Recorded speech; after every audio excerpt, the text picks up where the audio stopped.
And hello, everybody. We are live. My name is Matt Yancic, and welcome! Welcome to Role Player with a Thousand Faces. I am your host for tonight's festivities on the big program. I am the founder and head game master here at the multinational conglomerate corporation with thousands of employees known as Manufactured Myth and Legerdemain. And I'm very excited tonight to have a local. I've got a local on the program, ladies and gentlemen. So, as maybe a few of you know, I run the Boston RPG Facebook page for here in Boston. I guess I'm being redundant with that, but I don't run it from Alaska or anything. So I have I was very stunned, like to find out that a genuine RPG creator and celebrity of such gravity was a member of the group. So I don't know if I'm not introducing him, and I'm so sorry he's awkwardly sitting there right now. But That's understood so here. a mutual friend of ours was running a Yeah. Kickstarter. And so I said, "Hey, everybody, I'm shilling for my friend, and here's his Kickstarter." And actually, I know this guy, and he's like a really great creator, and he's a super, game master, and he taught me a lot of stuff. You should definitely like invest and at least take a look at this Kickstarter. And this little voice piped up and it said, "Oh, hi there. I'm so happy to see that you're shilling for my friend's RPG. I actually served as a sort of a mentor to him, and my name is Amit Moshe." And I'm like, who the hell is Amit Moshe? Like, who is this guy? And I found out, oh, he's only the creator of City of Mist, and the super successful Kickstarter. So Amit, welcome to the big program. That was your introduction. Wow, Uh, never been introduced better in my life. you That was a very probably. good one. Oh, thank you so much. Yeah, thank you. No, that's awesome. I'm very happy to be here. Yeah, it's Happy we're finally doing this. it's. I know it's so cool, right? This is pretty Yeah, neat to actually chat. yeah, So absolutely. tell us a little bit about yourself then. So I don't want to introduce you really. I'd like you to kind of tell us who you are. Well, just a guy from Israel. I used to live outside of Tel Aviv. Now I live in Boston. And I make role-playing games. Been making them since I was a kid. Really love it. And I was lucky enough to be able to publish one of them and have it turn into a very, very nicely successful game. I wouldn't say super successful, but I would you know, say very, very very well successful. known. I'm very thankful. It's really, yeah, it's great. When can I ask you when exactly was the Kickstarter? When Yeah, we when had three Kickstarters. One in 20 end of 2016 at that was the middle, initial.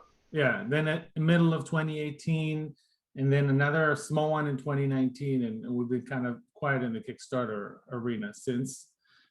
Since then, we're going there again in September. Yeah. But yeah, so it's been a road. You know, we're kind of stuck by this one game and try to elevate it above the noise of the industry and kind of like give it the the nourishment it needed to become a recognized game. And I think we're there. We're Yeah. getting there. So it's cool. Well, absolutely. I mean, that's how like the first time I heard about it was just well, I mean, the first time I heard about it was the Kickstarter, but then the first time I like you can just head down to your local shop and you see it. And we were just talking about this. I actually it's we don't really see it too much on the shelves because it's pretty much as far as I'm concerned it's sold out. But like I was just talking to the local shop and they were going to order me a copy. And it was just I mean, you're right though. You've been nourishing this one product and it's actually really nice to see someone that's like paying attention and putting a lot of care and effort into the one Thank you. sort of thing. So just tell us a little bit. I mean, like, have you always been this kind of creative guy? You mentioned that you've been doing this forever since you were a kid. Yeah. Yeah, I mean, I think we have there's a lot of creators who can say similar story. I think I've always been this creative. Yes, as a kid, I definitely was role playing before I knew what role playing were. I think a lot of kids do, Hmm. but mine were like as many other kids, spaceships, and Mm. I was just thinking about it today because kind of like thinking about some of the things we're going to talk about, and I remember that I was really into MacGyver. You remember that old show? Of course I do. So Of I was course. just like Richard maybe Anderson? 5 or 6, yeah. And I was really into it, and that was my dream world. I would like walk Why around the I don't know. can you tell us? Give us the elevator pitch for MacGyver. I mean, for the younger generations out there For that the don't younger know. generation, yeah, I think they had like a try to reboot it. It's just a show where Mm. this guy has like very vague scientific knowledge and mechanical and engineering knowledge about anything. And every scene, there is something he patches together from Mm-hmm. chewing gum and like spare cables. And he's like the most resourceful character I know in the world of culture, Yeah, like in terms of like what he can achieve, the power level right. of what he can achieve with like random sticking things together. So I remember, I mean, there were every month there was a new show, right? There was like a billion other things, Yes. but that's the thing that came to mind today. So I was just like, yeah, I think we all did that, Why do you all think of us creative types. why do you think that MacGyver in particular? Like for me, I think you've just revealed your age, and I'm not going to Oh, reveal absolutely, yeah, my that's a age that's a because actually I wasn't 5 or 6 when you weren't. MacGyver came out.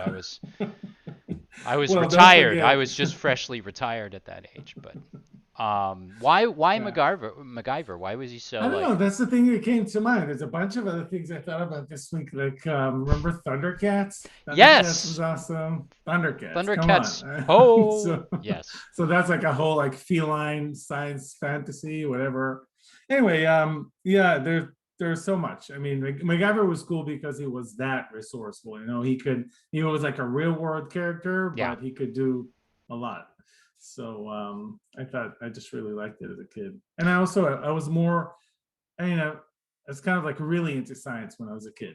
And I think it moved over to fantasy and mysticism and mystery and all of that. So That's usually the yeah. moment, that's like where the term jump the shark kind of comes in, like that's the moment where like that's like on when you watch sitcom, I don't know if like what you watched as Yeah, I far know, as I sitcoms know go, the but term. Yeah, there's this moment where like it's not just in addition, like on sitcoms it's usually when there's a new baby born because the like the two children or the three children and the two adults have kind of run their course and they've told all the jokes that they can tell, so they introduce like a baby. And then on oh, MacGyver, or I'm thinking for me, I was probably more like Knight Rider. yeah. Oh, I love They Nightmare. introduce like next sort of generation of like heroes. uh, there's a fellow out there right now in our chat. He's mentioning the A Team. I remember the A Team get arrested and they Yeah, go to yeah. like they have to they go on trial. It was the trial of the A Team or whatever. So they have to sort of constantly iterate what they Yeah. do. For me, like the narrative just went flying over my head. I was just starting in English, Yeah. so I could Oh, read subtitles, right. but like, yeah, I definitely remember then getting arrested. Yes. Yes. And so were you? This is funny. Then you were watching in Israel, I guess. Yeah. Yeah, Oh, we got the shows. We had the shows. It was just like with little subtitles, and right. I had to read, had to learn to read really fast because I really wanted to know what was going on. So I was like really into it. Right. And Right. And what else? What else was influential to you? Was it exclusively MacGyver, or were no, there absolutely. other Like you can parts see, of it's like culture? I think TV in general, really. I mean, I don't know what it was. I'm trying to think like if we were almost like in a way kind of the first generation that grew up in front of a TV, like with a zillion shows, not with like one or two shows, Right. and just like you have this like today the flux is even more powerful, but you have this flux of ideas and Yeah. fantasies going into your head. So I think it really develops your creativity, and you have all of these shows, and there are new shows every year, and Mm. yeah, it was a great time. I think it was a huge influence. Well, it kind of feels like because I remember, and we're basically the same generation, a little bit of age difference, but I do remember people like objecting to the idea of like having so many choices. But now, when I look back on it, the idea that there were so many choices back then almost seems kind of quaint by Yeah, comparison, it's ridiculous in a because you're way. looking. You don't think there was any kind of a negative influence from all of that, do you? Or do you think it was I don't know. pretty? I think it really depends on how much your brain can take in. I see it more today at work, for example, but there is a thing called this, dispersion. Like, and this is also kind of a little bit insidiousness, almost like a thing that happens. Like when you have so many stimuli, Yeah. you just like you may not be able to give each and every one of them enough attention to actually absorb it and make the most out of it. So Yeah. I think there is like it's like everything. There's a middle where there's a happy medium where it's really great and you're nourished by all of these things. And there's obviously too little and obviously too much. So I don't know Right. where we are. I don't know where if new kids, if younger kids, kids of today are absorbing things faster. I'm not a scientist in that regards, but yeah, I assume there is a place where it just gets lost in a way. Right. How then did you sort of, because now that I think about it and you sort of mention this, in a weird sort of way, I see role-playing games as it's probably too simple to say this, but in a way they're kind of like the opposite because with like the TV, there's a constant like input, input, input. Yeah. But actually with a role-playing game, there's more like a back and forth and all that. How did you move and when maybe did you start with role-playing games? Yeah, I think that I totally agree with you. I think that role-playing games are inherently a creative pursuit and hobby. So even if you're a player and I mean, obviously everyone can think of a GM or an MC or whatever, or a DM who creates a world building, creates a plot, whatever, characters. That's obviously creative. But just sitting around a table and telling a story together and putting your, 2 cents into it, even if you're the most passive of players, it's creative and everything on that spectrum. Some players really take the agency. I think it's totally true. For me, I think it was always there, the need to create even more than to consume certain types of things. Hmm. So I think the idea that I'm running around the yard and thinking I'm Macgyver and Yeah. creating new plots for myself is already kind of a creative. And then I realized that, oh wait, there are games you can do this. Right. And they're not just board games where the rules are very limited. They are open-ended narrative games. Yeah. What the heck? I have to try it. So, I mean, I guess what it really started with is the choose your own adventure books, which were Yeah. like a step in the way. But then the red box and stuff like that, Dungeons and Dragons, and you're like, whoa, we can create so many things like this. And then it's like rallying your buddies and, Yeah. kind of like you see in Stranger Things and Yeah. getting them to play. What's interesting is you do mention, and I did my research by listening to a whole bunch of I creeped on you and I listened to a ton of interviews Yeah, and sometimes it feels like I'm saying these things over and over again. I'm So it's sure good that someone's listening. I'm sure it's done. Yes, I'm sure. And so, well, what I do is I try to listen in and then I try to ask something different Well or done. spin Wow, off that's of it, impressive. That's whatever. You know impressive. what I mean? I don't want to try because then I feel like I might as well just get like an Amit Moshe like speaking doll and I just pull the string on the back and you can just like Yeah, sort of that's recite the really same thing. cool. Very, very cool. You kind of mentioned though that you mentioned the choose your own adventures over and over and over again, and it's not just the Yeah. fact that you're mentioning through different interviews, but I mean it just seems like they really had an impact on you. Yeah. And can you tell me what is it? So you're watching like I don't picture a kid watching MacGyver, also reading books and maybe it's my own stereotype here, but reading books and specifically maybe choose your own adventures. What was it about Oh those? yeah. Can you explain? Because here's the funny thing. I've been trying to teach choose your own adventures to my kids. I'm a teacher, Mhm.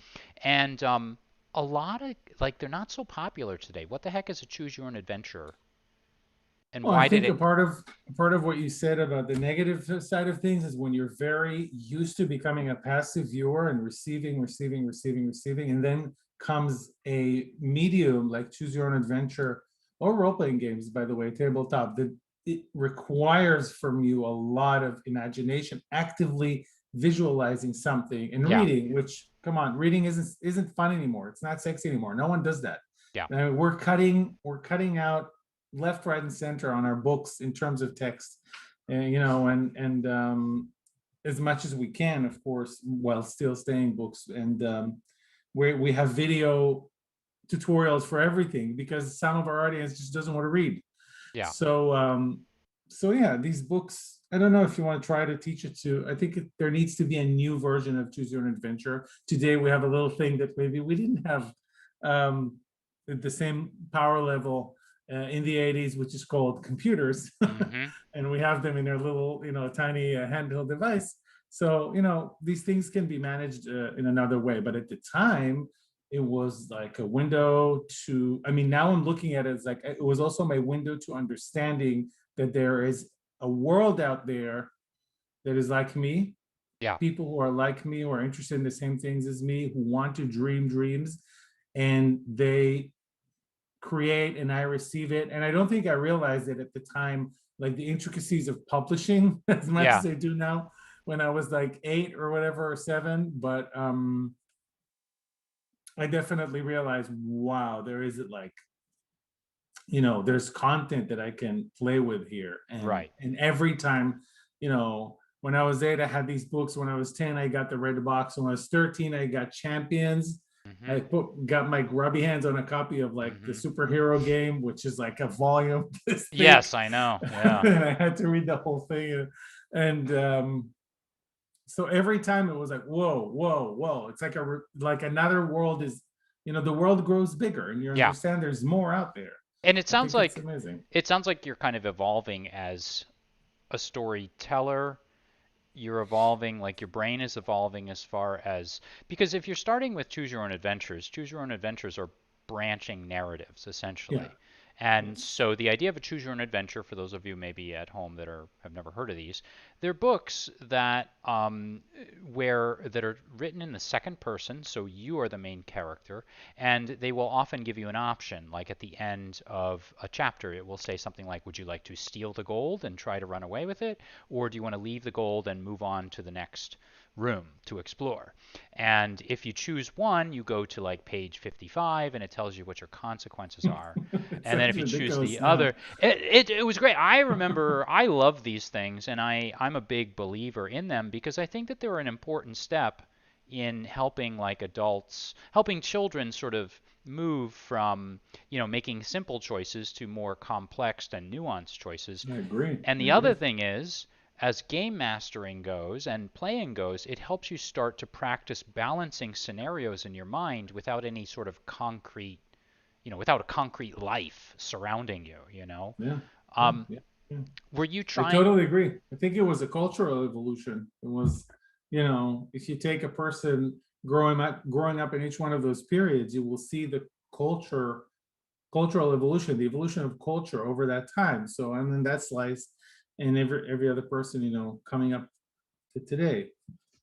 What then about, so you get the red box after you've been playing and reading Choose Your Own Adventures. How did that set you on fire? What was so awesome about the So red this is like box? this is role playing, right? This is the first contact with actual role playing, because there's combat and everything, but there's also more to the story. And it's not about taking your little pawn and moving it with a Yeah. set definitive rules. It's a story. Okay, I remember this. I don't remember the module because I was just the player, and I Yeah. remember this, this cat, whatever, ruins of a castle or something, with the two gates collapsed one on top of the other, and there were like kobolds or something. I don't remember exactly, but I just remember the experience of like, oh my god, we are doing this. Right. Right.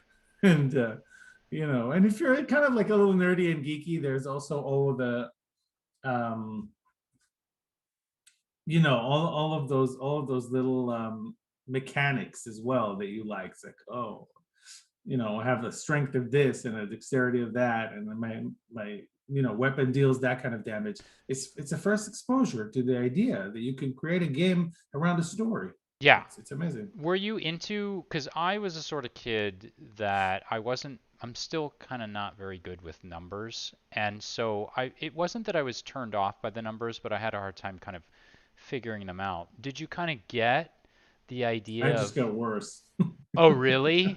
No, I mean, I got worse, and it was like a critical mass. I Yeah, went all the way to the most technical game in the universe, pretty much, which is that's Champions. true, right? But And then I just like said no more, and there was no, there's Right. like only narrative. Right. This is like, You'd and that came overdosed. also from games that were like, oh my gosh, I have this amazing. This actually it ended with City of Mist, because City of Mist was a game that we played in originally in 2005 in like with a home group with champions with the hero system. That's what we're looking Oh, for. Hero okay. system. Yeah, yeah, yeah. Champions is a superhero title for hero system, which then did fantasy heroes, cyberpunk, whatever, Star Hero. So anyway, this super technical, very like trying to module the universe and every possible application Yeah. of every superpower, like it would really wreck your brain in a way. Yeah.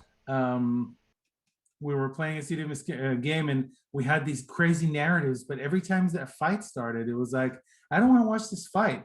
It's Hmm. like in so slow motion, the bolt takes 20 minutes to Yeah. be fired, and there's no adrenaline in it anymore. And then I was like done with the mechanics. It's interesting that how old were you about that time then?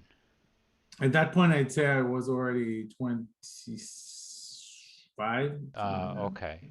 Because I just remember most of my art, like, I remember I played a lot of Palladium system, and if you know Palladium, just about everything in the entire world is cataloged with skill systems, and they could probably publish a 500-page book just listing skills in Wow. that game. And I remember just thinking, this is what to me, this is what a game is. A game is just a list of skills or a list of abilities or a list of attributes, and what you have to do is categorize and catalog things around you.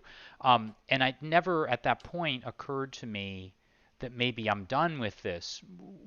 What do you think it was that made you sort of think to yourself, I'm done with this? Was it that moment where combat slowed down, or what do you Yeah. Definitely, I remember, especially with City of Mist, the first City of Mist campaign. It was a narrative that I really wanted to explore, and I had a Mhm. set of a group of players that were super invested, wrote amazing characters. All we wanted to do is to be in that world, tell Right, stories, and we wanted to have cool fights, and we wanted to have dice, and we wanted to have randomization. It's not that we didn't want it to be a game. right, We didn't want it to be free form, right. Just making it up. role Mm. making it up, blah blah blah. We wanted it to be a game, but we Right. wanted the game to move faster. We just Yeah. wanted it to move faster. And then that was like the arising of the problem, and Mm-hmm. then the solution came in the form of Apocalypse World. So Mm. when another DM introduced me to the system, and I was just like, my mind just like exploded. I was okay. Mm. So we can make a game that's about the narrative, that drives the narrative, where you roll to see how the narrative is driven. Yeah. And yes, there is damage, and yes, there's armor, and yes, but these things are super like lightweight, because Yeah. it's also about this, but it's not just about this. We don't want to spend all our time and attention on soak rolls or Right. stuff like that. Right. So And up until that point then, so up until that point where you reached your breaking point and you were introduced to, Powered by the Apocalypse, had you been primarily a player, a game master, a Game Master. DM? I mean, I played a little bit, but mostly Game Master. Why do you think? I mean, I kind of I can answer this question because I know that obviously you went on in life to create a Kickstarter and design your own games and all of that. But what are the aspects of you personally that attracted you so much to being the GM? Why do you feel compulsion to be the game master, or lay That's down? why I lowered my look, because I know, 20 years ago I would tell you I'm a creator, I love creating. Today I know it's kind of it's almost like I don't want to say a control freak, not because it's Yes. not true. It's definitely true, Yeah. but it's also, I don't want to make it like about a bad thing. It's Yeah. um I honestly love the art of being the director. Yeah. I love that. I love to be, moving those cameras, and it's very much a thing in Apocalypse World, but it's in City of Mist. We codified it, Yeah. so it's like you're thinking like that, and helping people imagine the same thing as I imagine, and getting input from them and incorporating into the world. So up until those two things happened at the same time, because it's the breaking point with the mechanics was also my breaking point with being a very, like, I want to say, no, the Hebrew word is stuck in my head. I'll never get the English. Railroading. Right. Right. Very railroading, and not like I had players say to me, "You're super railroading. It's amazing. We love being in your campaigns," and it's like, okay, but I don't want to railroad you Right. guys. And then with Apocalypse World, it's like play to find out. No control. No control. Goodbye. Let's stop there for just a second, because I just think this is really interesting. You just Yeah. said that your players felt like they were being railroaded, and yet they wanted you to continue. What was going on in these games? I think this is interesting, right? Yeah. Because Yeah. to me, in a certain way, there is a little bit of railroading involved, but as a game master, I sort of feel like I'm trying to hide that railroading from the Yeah. players, and that's really what it's Yeah. about. What I think what if you do it well, it's amazing for the players. mm, But I'm not that I wasn't doing it well. I wasn't really hiding it. I think I'm portraying it a little worse than it was. I think that there were moments that I wanted to happen in the story, and at times, I mean, I'll give you the worst example. The worst example ever that I still rue to this day okay. was that one of my players wanted to be bitten by a werewolf.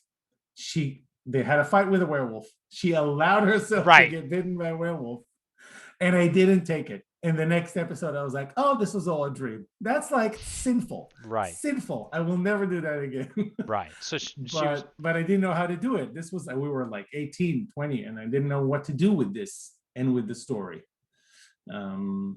So then, what were you doing to prep your sessions? Were you kind of married to, like, how would you prepare Yeah, for these sessions that you were? yeah, I was kind of married to the story that I wanted to tell. I think before the big crack and change of direction, I was kind of married to the story that I wanted to tell. And I think the players said what they said because overall it was a good story. But if a player, it was important for them to have a lot of agency, then I don't think they would be very happy in a campaign like that. And I'm the same. I think if you're just kind of sitting there in a little cart that the DM made for you, and you're just Right. like driving through the scenes, and you get to roll every now and then. Right. Some people would find that awesome. I'm not one of those people, obviously. So then, So what do you think is sort of an ideal, or what is your ideal relationship between the game master and the player? Like, how are they working? now after this whole thing, oh, Yeah, it's these total, yeah. days. These days. Um, wow, totally co-creators. I still think that City is a good example because it's a PBTA game where you still have to have prep. You have to have a mystery, or it's not going to really Mm. go that great. And we give you all the tools to build your mystery and whatnot. So I still think the MC or the GM DM needs to have some kind of,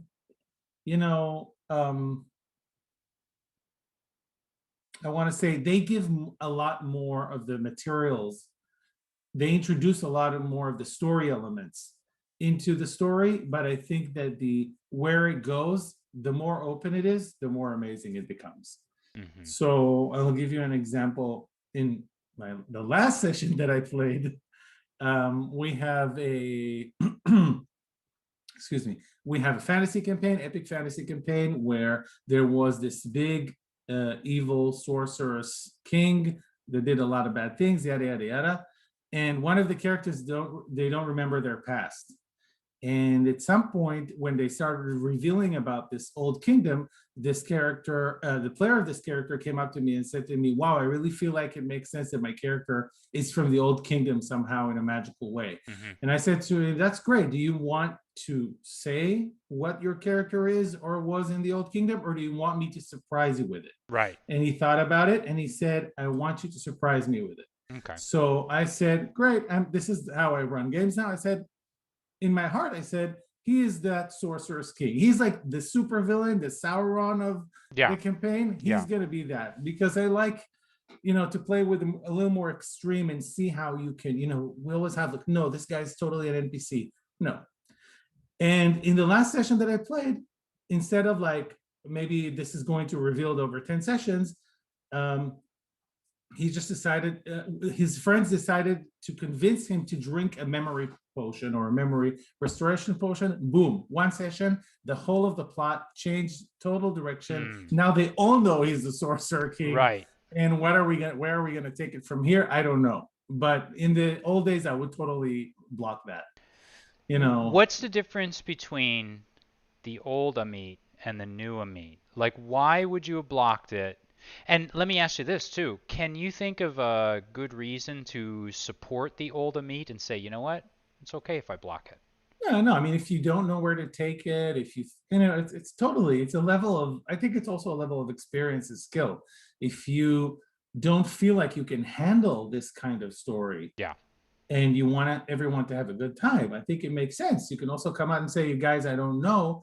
But the beauty of it is, the more you open up, the more you're going to get, right? So I think that's the beauty of it. If you come to your place and say, wow, maybe I don't know what to do with it. What do you guys think? And some people are, so much against having that open moment with your players. Yeah. This has never failed me, not even once. I mean, the amount of wow moments that I had as a DM GM, um, now since I started playing like this exceeds by far what I had before.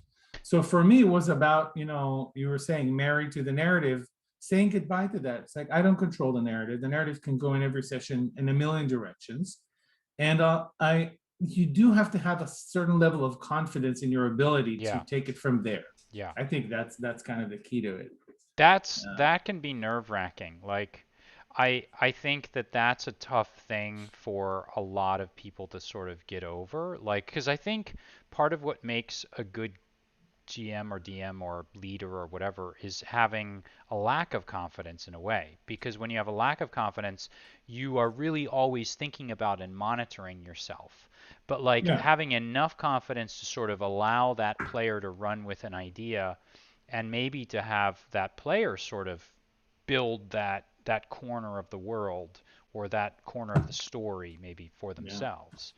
Um, so how do you prep your games then? So if these things could go like almost in any direction at all, like what are you doing before the game happens that you're Um, writing on a notepad, you're typing things up, or are you outlining things, or are you just thinking at work or I create situations, I create lore, and of course, I create challenges.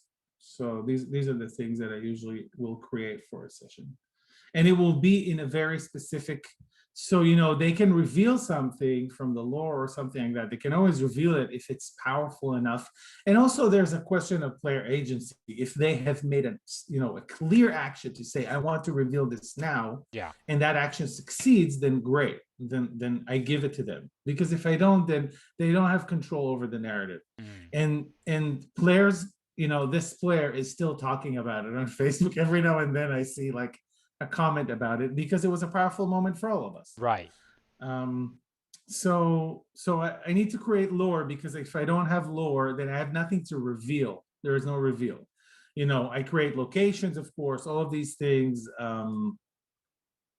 And I create challenges, because this is really, and I create very different type of challenges, not just fights. Mm, So there could be social challenges. There could be, um, one time they went into a tavern, and that same player whose character doesn't remember their past was kind of I want to say, victimized by two con women, a mother and a daughter, who kind of like convinced him that he's the father and he has to stop everything, stop the journey, and start taking care of them. This was in a specific setting where there is a kind of a force that is kind of corrupting everyone and making them take advantage of each other. So that's an example for a social interaction. There's investigative. So a lot of, obviously, in these games, do a lot of you different types. when you sit down, like if for your next session, for example, do you think, okay, I want to have 20 or 30% narrative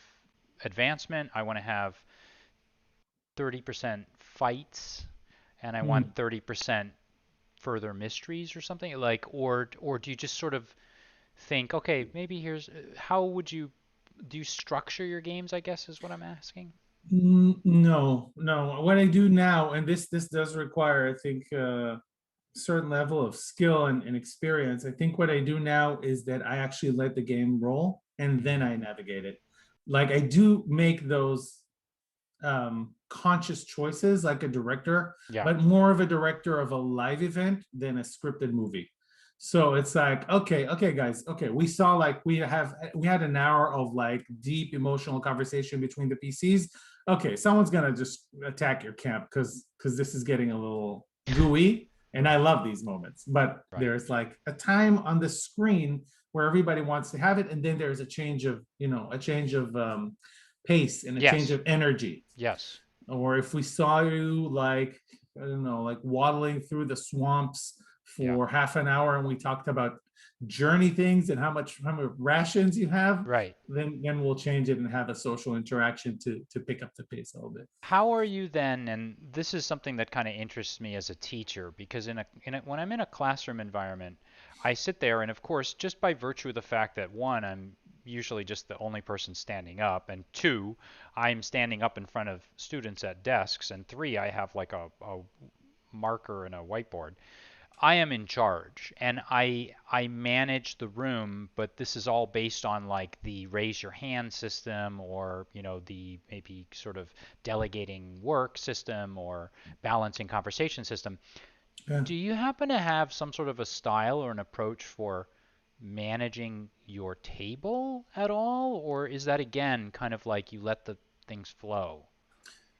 No, I think that you're right. I think that there has to be a kind of an implicit authority at the table a little bit, and not in and I really want to say implicit because if it's explicit, it Yeah, just starts becoming really. I mean, you're not my dad. I can't tell anyone how to behave at the table. They're my right. friends. But as a director, I do feel like I need to have a little bit of the ability to say to someone, "We'll get back to this in a minute," Yeah, or we're cutting away from this right now, and have them say to me, no, or like start arguing with me. So it's like a little like a teacher in that sense that there needs to be some kind of investment of the people saying to you, we trust you to run this movie right. and we love what you're doing with it and we trust you and we know that well, each one of us is maybe focused on their character and their character's perspective. You are looking at also how to judicially, I think that's the word, Judicially, yep. um, you know, um, distribute the spotlight between everyone. Mm, Because, and that's especially a thing that I do, some players are not as dominant as other players and yeah, they would like to get. Some players don't want to get the spotlight. That's right. also a trick you got to learn. Right. And some players want to get the spotlight, but they can't get through. So that's another role. You're kind of a host. So that's another role that I'm kind of thinking about. So all of these things require you to be able to manage the table, and again, very softly, very, no one's people are here to have fun. This is a hobby. Yeah. I'm not your teacher, I'm not your educator, but yeah, just like a little bit of structure is Have good. you, and obviously you probably don't want to talk about them, but I mean, have you had conflicts with your players? Do you think this, Not really. tell Not us, really. tell us about this because Oh, I I, would if I had. I would. But actually what I really like, I mean, there's some things that I, I'm very good at like smoothing these things and like navigating these things. So, but I've had them as a player. I mean, sometimes as a player, I gave feedback to a GM after the session and told them, look, I didn't get to play, or I think that you're a little harsh with the way you're, announcing things at the table, and like nobody gets to say anything else. And I talked to my players. I asked them, "Do you think that I'm doing this? Is it okay for you guys, especially if something arises?" yeah. Um, but of course, there's always like difficulties, right? So the player with that was, and I want to say victimized because it was a wrong thing on my part, I Hmm. guess, or I didn't know that he was a little bit, not feeling great that day. And that thing with the con women just shattered him. He was really depressed about it. And then we talked about it, and it was we figured it out. But it's really important to be super attentive. Of course, I apologize. I said I didn't. Maybe I've taken too much agency here. Um, Really, attention. There's a reason experience points are called attention and sedativeness. I think it's really the key. Attention, where your attention is, and how much attention you give to what's going on at the table is really the key, because attention is better than authority. Yeah. It's much better than authority. It's much more intelligent than authority. It's interesting that you mention these things because I think from my own perspective, like, and just, I've been teaching for 20 years, so I've pretty much made every mistake you could possibly make in the classroom, and I've, you know, done the wrong thing a dozen times over. And I feel like I can sort of bring that Yeah. to, I can bring that to role-playing games. And I sort of feel like the things that you're mentioning, and this is interesting to me, are more like life lesson things than they are necessarily gaming things. They're more Yeah. about balance and understanding personalities and being able to read other players at least somewhat and being Yeah. attentive to their wants and needs and then balancing them. Um, Yeah. Totally. I so agree. can we shift gears here just a little bit? And you had mentioned almost slipping into Hebrew there a couple times because you're defaulting to your native Yeah. language. Um, Still happens. what was the gaming scene, or what is the gaming scene like in It's great. Israel? Like tell us about it. For those of us that have no idea Yeah. what it is, I really want to know. What's it like over It's there? really cool. It's really cool. It's a great gaming scene. So I, until I started my business, I wasn't really a conventions guy. I Hmm. was like, you know, in your little cave and work on Right. your little inventions. But Israel is very rich with, with conventions and with like kind of like social groups around role playing games. Hmm. That's a great thing. I think Israel just really won the jackpot when this guy, I don't know even what's this random guy flew over to the TSR offices, I think in Salt Lake City or something. I don't remember. I don't remember the exact location. And he acquired the rights to translate Dungeons and Dragons to Hebrew, and this was in the 80s, I think. No, it Oh, must, yeah, or late 80s. okay, cool. So, and that made the whole difference, because then the hobby was accessible in Israel. If hadn't, it hadn't happened, this nothing here. I mean, Israel wouldn't have had a role playing game scene as rich as it is now. That's it. So that created a very thriving role playing game scene, and of So course, then people get into other games and so on. So Israel got D&D probably relatively speaking, within a few Early, years of D&D just yeah, being created, and yeah, and now that though is the time in the U.S. of like the Satanic Panic. How was the yeah. reaction to D&D of a similar nature, or was it like No, whatever, or no, it didn't go as far as that. It didn't have a religious nature in Israel. mhm Israel is like, as a, especially then, um, very big secular population, mhm and there wasn't any of that. However, Israelis have to serve in the military, and that's a whole right different and complicated story. That, but there were times where there was talk about people maybe, questioning role players' ability to, like, in a army context, psychologically questioning role playing's ability to kind of determine what's real and what's not.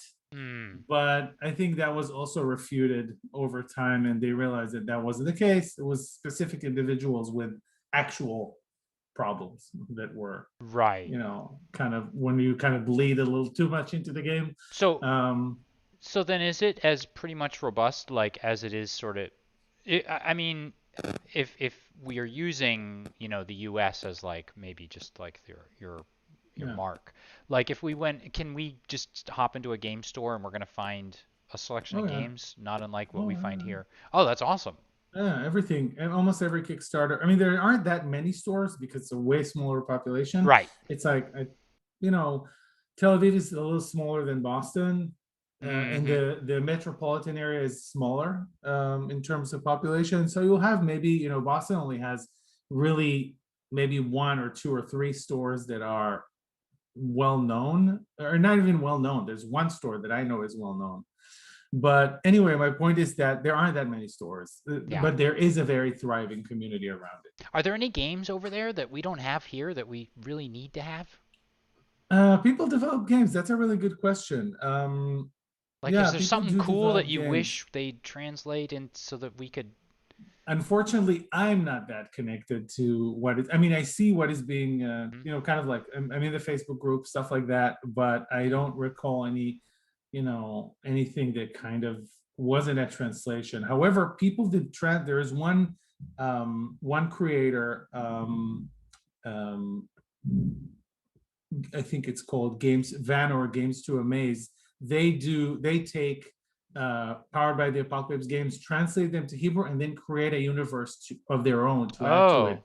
And that's amazing. That's really beautiful. And I think they have also translated that universe back into English, and it's available on Drive Through RPG. Oh, So wow.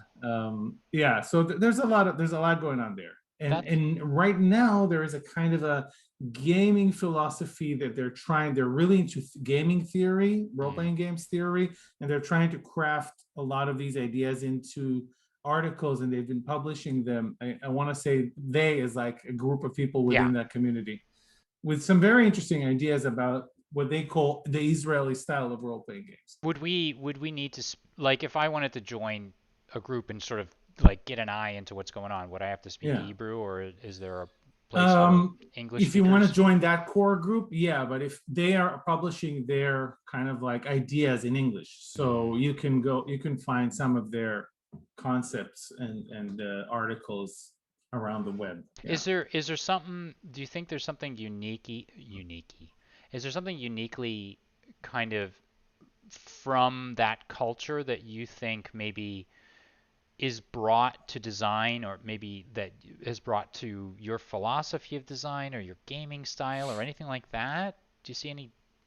Yeah, I think, I mean, the talk within the Israeli community now, or a group within the Israeli community, is that there's a thing called Israeli tabletop style, similar to, I don't know how well where you are of what's going on in the broader world, but there's like the Nordic style of LARPs, and there are like Right. different like country types, and there's definitely a very USA style here that obviously a lot of people aren't aware of, maybe with coming from an external perspective.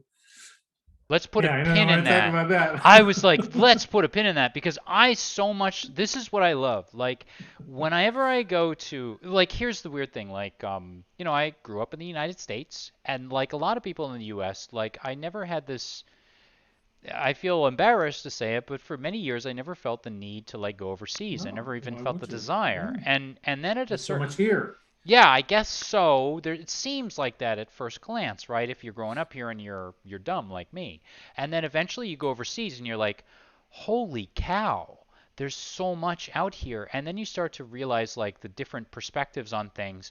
And I never felt more American, and I never felt more like I had these unique American Yeah, the qualities identity. than when Yeah, I went somewhere else and I yeah, suddenly was like this square peg that didn't fit into the round hole. yeah. What do you, what's the, from your perspective, what's the American gaming style, if you feel comfortable? So to say, I don't, because I think America Okay, is a big place, and if you no, I will say we'll something, skip but the question then.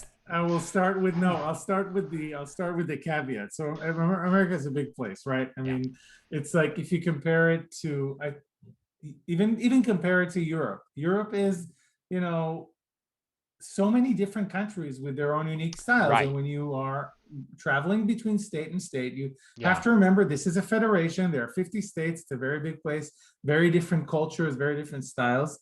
So I'm not going to generalize about everything. I also know that not everyone who is American plays Yeah. with what is considered very American, maybe sometimes outside of the United Yeah. States. So I think that the American style, what is called the American style, is something quite specific within the role-playing games in America. Mm-hmm. And that's, I think, the more kind of like dungeon crawly, very Mm-hmm. rule centric, like let's kind of like pound room after room after Right. room after room Let's after room. grind away. Yeah, the grind. So I think, and not just a grind, but also a very formulated game Mm-hmm. is perceived sometimes as a part of the American style. Now, I've played in Pandemonium, where the Yeah. store where we go. Yeah. I've played with role players in America that play tested City of Mist products. There was nothing like that. Right. So I don't think a generalization is, but I think it comes from the original TSR Yes. kind of what Dungeons and Dragons was in the beginning. Yes. Yeah. Um, So then what is, if you feel comfortable saying this, do you feel like there's an Israeli style to Yeah, play? so much in the same way. Uh-huh. No, because this is a kind of a style that is adopted by Right. maybe the leading group in Mm-hmm. the cultural role-playing game world, but it doesn't mean that everybody plays that way. Yeah. And having said that caveat, I think that that specific Israeli style that they're also kind of trying to kind of export a little bit, is about making the players feel something. Mm-hmm. It's about tools to make the players feel something, which sometimes in certain US or European Yeah. environments it would be considered, I think, inappropriate. Yeah. um but all kind of tools that are supposed to evoke a feeling in the player and not just in the character, Right. which is a kind of a part is perceived as a part of immersion. Yeah. Like I want to feel something when I play. Right. It's a very like a Mediterranean, like what a temperament. Or feel something when I play. No, I think So, I think that's, to me, and I have to say, I think that that's sort of the place where I'm at as a GM or DM now. Like, I feel like, what is the point? Like, okay, there are points. There's a lot of fun to like grinding away at kobolds and doing dungeon crawls. And I've been in games where I've done that, and I've run games where I've had players go through that, and that's a lot of fun. But to me, like, I think it ties into what you were saying. You mentioned the word director a few times, yeah, and I feel like the terms GM, DM, MC, director, they aren't quite storyteller. They aren't quite right there yet. Like, there's something there on the Venn diagram where they all mix, and there's some new yeah, word that kind of needs to be invented. And yeah, I feel yeah. like So, that's like what you're sort of getting at with that feeling thing of yeah, like control. So yeah, for me, like, I think it's like super, like, what you're saying is super important. I really think RPGs can make you feel something the same way that you go watch a film, you read a book, except you are experiencing this and you are shaping the experience for others, you know. yeah, yeah. I Um, totally agree. And it's there. It's there. You have to do it with with care and with yes. caution. And I mean, I'm not saying like I don't think that the heart of this concept is to strike your players with Right. with super intense Yeah. emotions, Yeah. Yeah. but it's just evoke something. And yeah, it requires skill, because sometimes if you are inexperienced or just not paying attention, you could you could really go the wrong way. Yeah, it can go awry. You have to pay attention to your players. You have to have their trust. You have to, yeah. So When so you're sort of developing all these ideas, and you've got these kind of theories running around in your head, and maybe they're not all concrete yet. And at a certain point, you're sort of thinking, yeah, I'm going to start a company and do this Kickstarter. I'm going to do, like, did Son of, so you created Son of Oak yeah, specifically for the Kickstarter? yes. I mean, technically, I did the Kickstarter. I think no. Oh, I wonder if I did the Kickstarter before Son of Oak or not. It was kind of like along the same around time, the same around the same time, time. because originally Son of Oak was kind of like a brand name. Now it's a company, but Oh. originally it was just a publisher brand name. Where did that come from, by the way? It's an Irish character. It's a character from Irish myth. There Oh. is like the hero. You know the movie The Green Knight that's coming out now. Yes, that looks awesome. So the original Green Knight is called Curoi McDara, which is whatever his first name is. McDara is son of Oak. Oh, no kidding. So yeah, so it's like the Green Knight, the character from Arthurian myth, is connected to that character, and yeah, Which and I is think also Tolkien wrote about the Green Knight that whole story where there's a beheading, but they just walk away with their head. Right, and they come back a year So later. it's like a sorcerer king from Irish myth that pulls the same stunt on the main hero of Irish myth. Which is totally now like unlocks and also unifies like everything I've heard in your interviews about your interest in mythology and legends and all that stuff. What made you think, you know what, I'm gonna do my own Kickstarter. I'm gonna do this. I'm gonna like create this game. And Yeah. what was the initial spark that I mean, I motivated always you? wanted to do it. I always wanted to publish games. I've always created games. So even when I was a kid, I think, I don't know, again, like maybe 11, like a year after I saw Dungeons and Dragons, I was like, I'm going to design my own game. Right. So I had a new, different set of whatever attributes or stuff like that. So yeah, I love doing it, and eventually, I've always wanted it. When in my 20s, it wasn't really a thing you could do as an Israeli to kind of like apply for a job Right. remotely. It wasn't a thing. I mean, the internet was there, but remote working wasn't a thing, and Yeah. I didn't have the ability or the time to get into it. But in my early 30s, I started, Kickstarter came in, people started publishing things, good things. I backed a couple of projects, and it was like, wow, okay, this thing can happen. You can actually Yeah. raise money with this. Yeah. And I said, okay. So, and then kind of like my job that was I was a product manager, so that kind of also prepared me very much to doing something like this. Kind of fizzled out, and I mean, I've been kind of planning to leave it for a long time, and eventually I made the decision. I left it and I jumped into it. What? But had you ever done like? Had you ever run a business? I I've mean, never run a did business. you think about like this is a business, or did you Yeah. think this is just a test, and if I don't raise the money, it's gonna crash, and I don't have to worry about it anyway? Like, what were Um, you kind of? no, I wanted it to become a business very much. I didn't realize.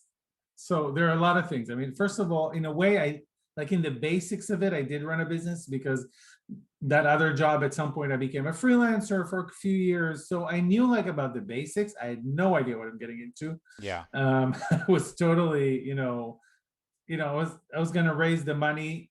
I mean, I did the math, I did all the, Excel sheets, all these things that you need to do. But the reality on the ground is a lot more complicated. And I had to, over the next few years, I would kind of like build a crazy skill set from fulfillment to printing to negotiation So you're to kind of business learning development. on the fly after Yeah, on the fly. The Kickstarter Yeah, funds, and then for the next 2 years, you're like one step ahead of yeah, kind of yeah, keeping it yeah, yeah. together. Yeah, distribution, like all these things. Yeah, it was crazy. It's still crazy, but it was way crazy at the beginning. Um, and but I did come with a very, very massive skill set from being a director of product in a web company, and anything to do with designing a product. I was confident that I can make something good. Of course, I didn't know. I was still, Right. excuse my language, shitting my pants when I launched the Kickstarter. But but I was relatively confident I can do it, and I did know enough about marketing to build some kind of marketing setup that Yeah. will get us there. Yeah. And I think a lot of the success of the first Kickstarter is related to that in a sense. So I did come prepared for certain things, but a lot of the other things I was just like, no idea about printing materials, nothing, how you Right. do it, shipping, freight. But you felt confident enough. Did you have a game?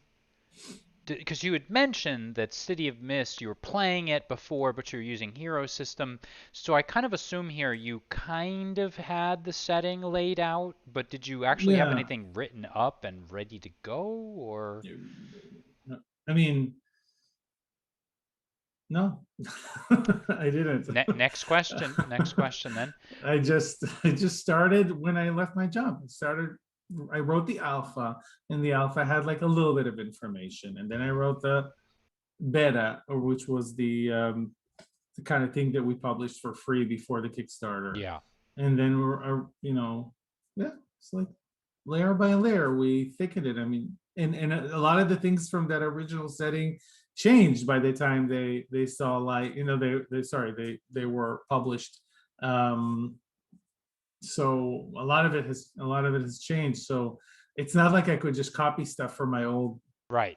text from my old notes. Can you give us any examples, or is there anything that you feel has sort of evolved from what you had when you're homebrew, like in a homebrew campaign using Hero Yeah. System, and like how it turned out, like, and maybe what some of the reasons were for that change, or can you think Yeah. of anything, or?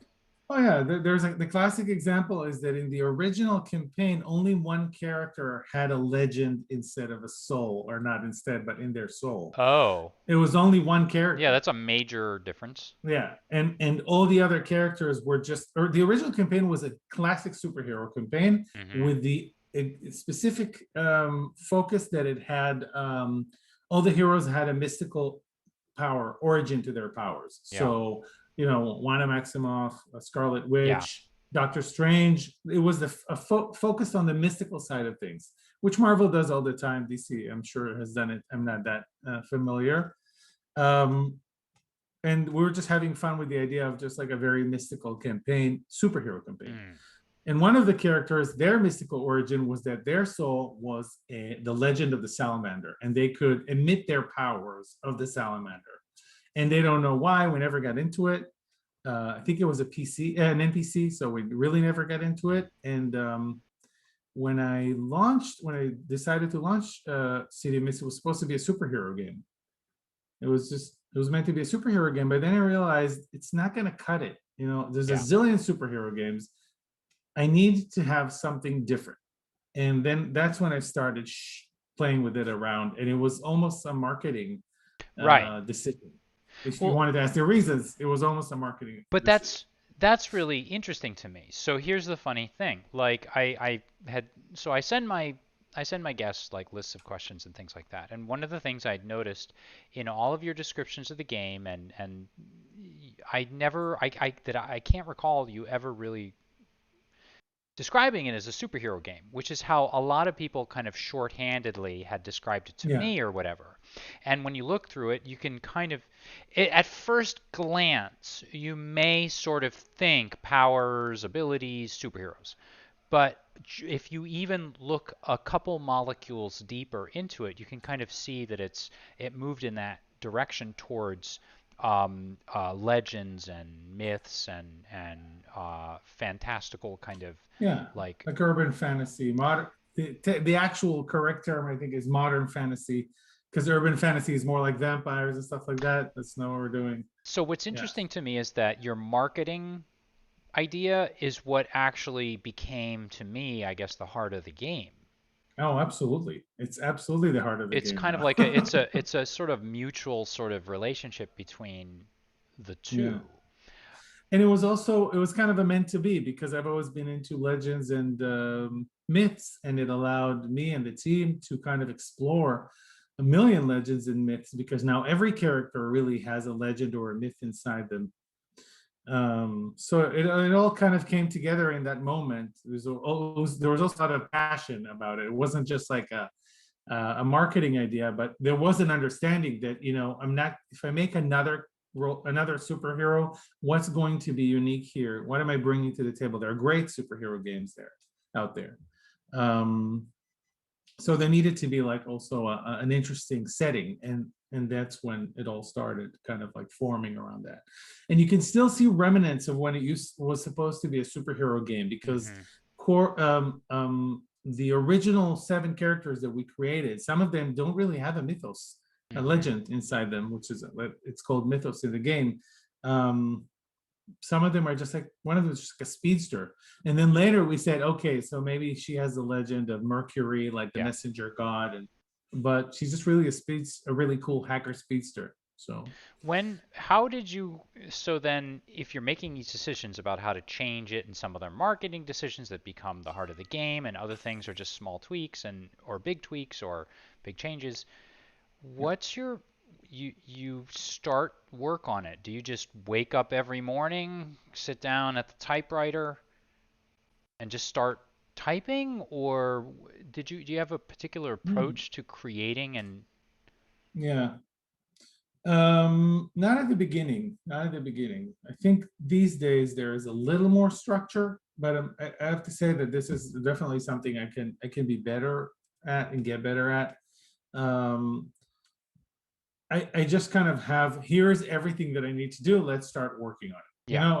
And of course, with the time, and as you're kind of also managing a business, it starts getting into boxes. Okay, there's marketing, there's writing, there's this, there's game design, there like team building stuff. It's a lot of things. Um, yeah, so then it starts getting more and more and more compartmentalized and organized. But in the beginning, especially the 2017, pretty much everything I did was build a site that we can sell our books and write City of Mist, 500 pages of the game. So that was just like, yeah, I have to write this chapter. I'm sitting down. I'm writing this whole chapter. Yeah, Got tomorrow. it. Right. It's got to be done because there's It's got to got to be a be done. book. Kind of thing.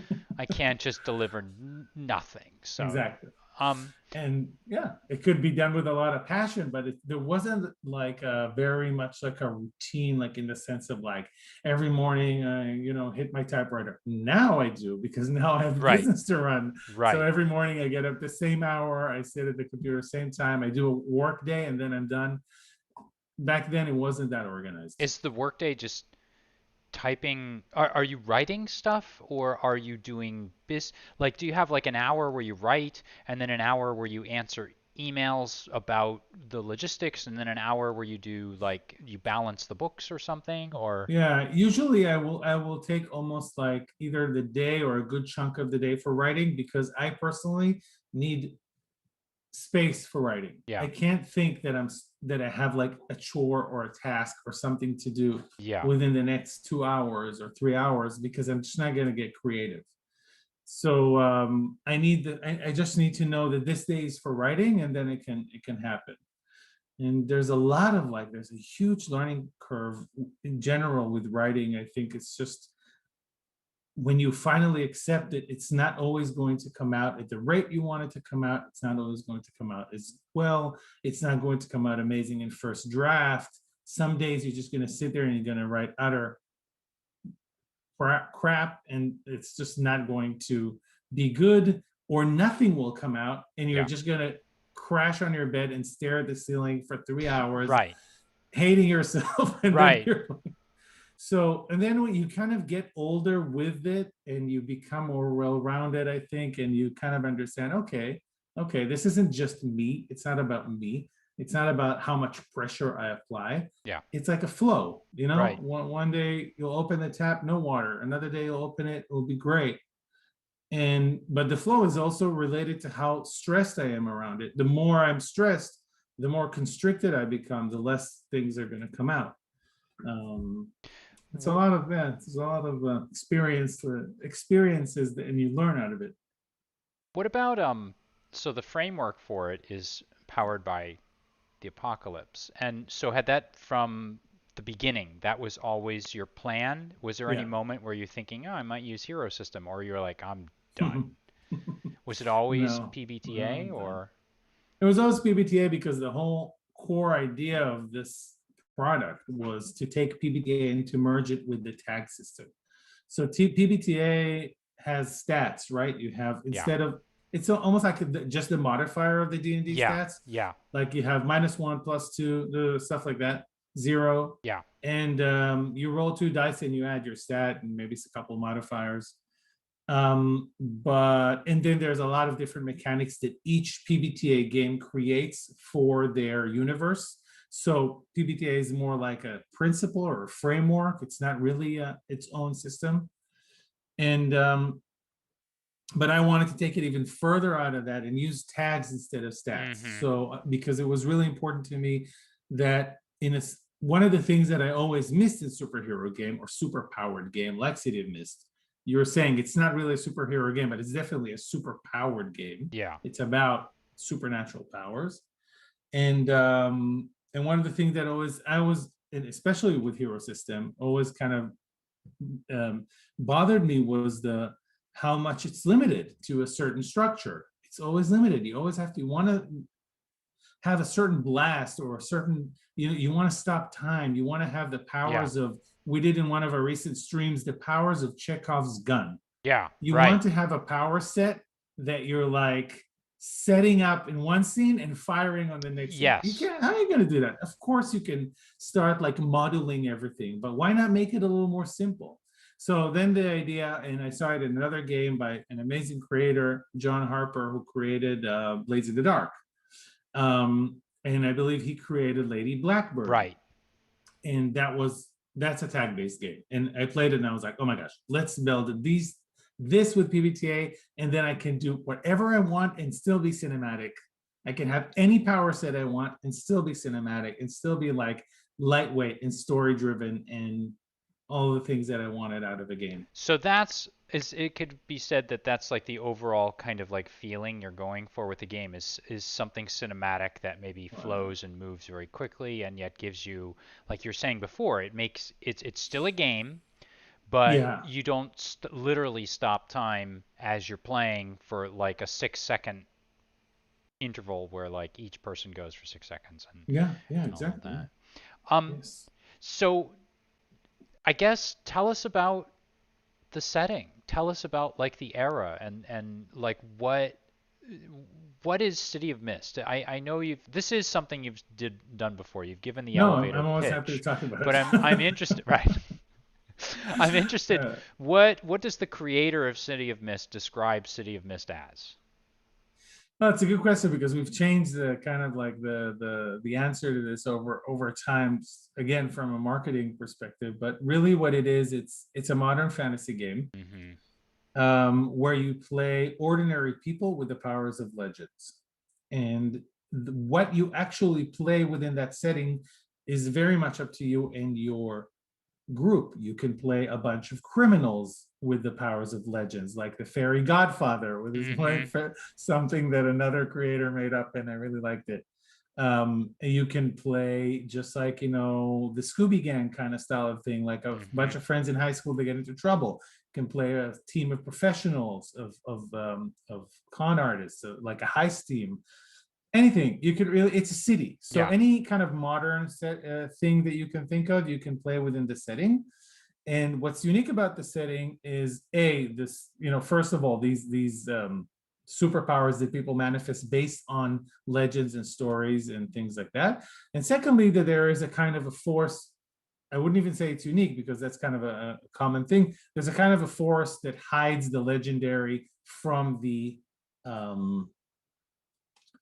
from the ordinary or the people who don't have superpowers. But any one of those people could potentially develop superpowers if they are exposed to the legendary. So there's always like a balance between the ordinary and the legendary, both within the characters and in the city. And this mist is obviously like a force. It's a part of the mystery around the city. And this, I think what does make City of Mist unique is that it's a noir setting. It's a detective story in a way. Why? So this was actually one of my questions. I wanted to know, why is it noir? Why did it? Yeah. It's noir because noir is like the coolest form of a detective story. And the whole thing about City of Mist is the mist. It's that things are hidden.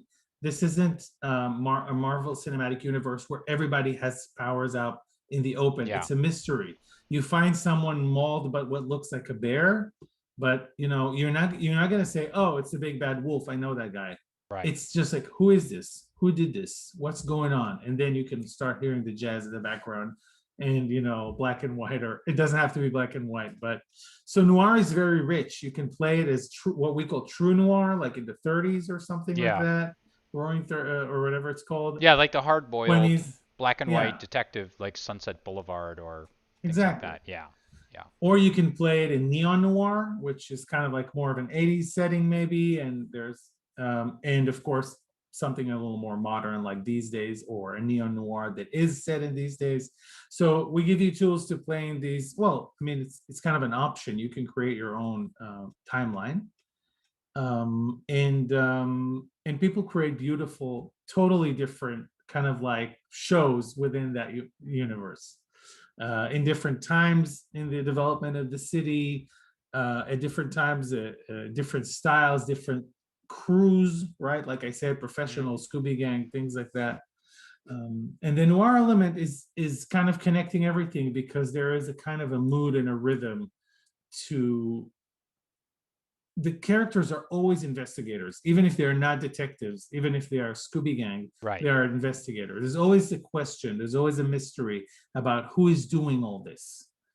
Right. And the more you kind of like get into the story, the more you expose the layers, the hidden layers of the setting, really. So then is it can I ask you then, is there some sort of overall kind of overarching idea or like a philosophy behind that particular mash up, if I can call it that? Or was it kind of a happy accident, just in the way that you decided, well, kind of for marketing, we can't really do superheroes, so let's go in this other direction. And you're like, bingo, that's what it is. Did it accidentally come out this way, or were No. you? Aha. No, there's definitely a philosophy behind it. Yeah. Hmm. I mean, it's kind of a spiritual thing, I think. I mean, for me, it's always like the core question of City of Mist is, who am I? Who am I? What am I doing here?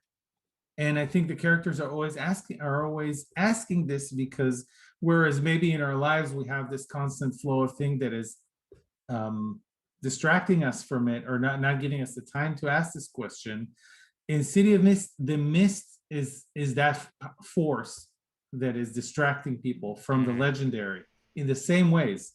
But in City of Mist, it's kind of cracked. The mist is kind of cracked, so you always see there's something wrong. It almost feels Right. like a dream. Right. What is this? What is the city where legends?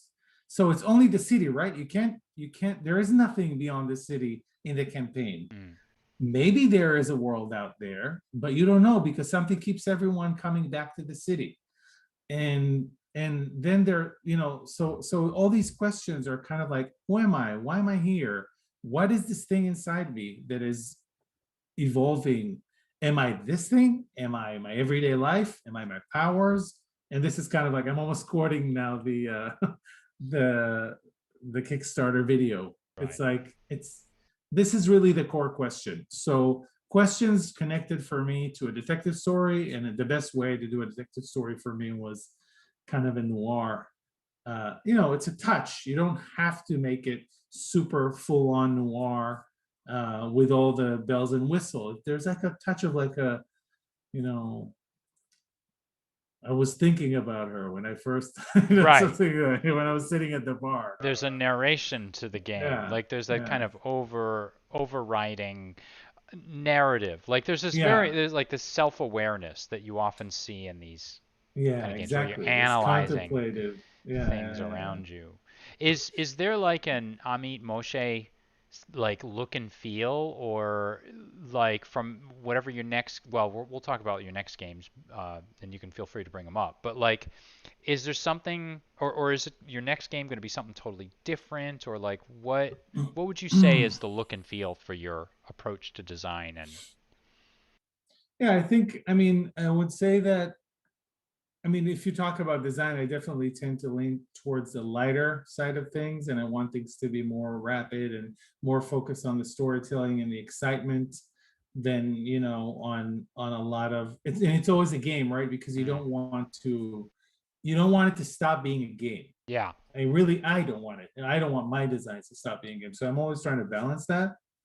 Um, and in terms of like world building, I mean, not exactly world building, but the settings, I usually go for something that I can really, I feel that has a distinct style, very distinct style. Mm, Because there's a kind of I always like to have a very specific mood to a game. mm, I think it really helps. And the second thing is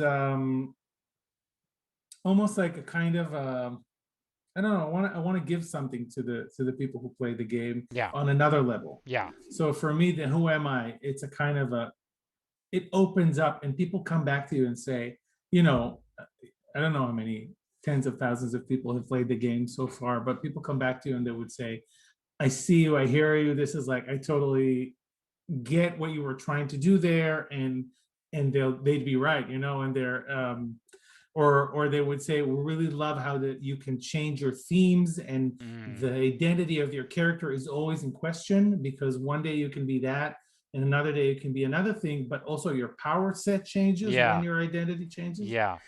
So these things are, that extra layer, that something that's a little deeper, but isn't in your face or forcing you. It's just there, take it or leave it. I'm not like forcing it upon you, um, but it's there and it's kind of like always there. Are you, I think that's what I like to bring into a game. and it's interesting too because you sort of even before I asked the question, and if we go back like whatever it was, half an hour or so ago, you were talking about how aware, it's just another. It looks like at this point just another superhero game. How can I make it different?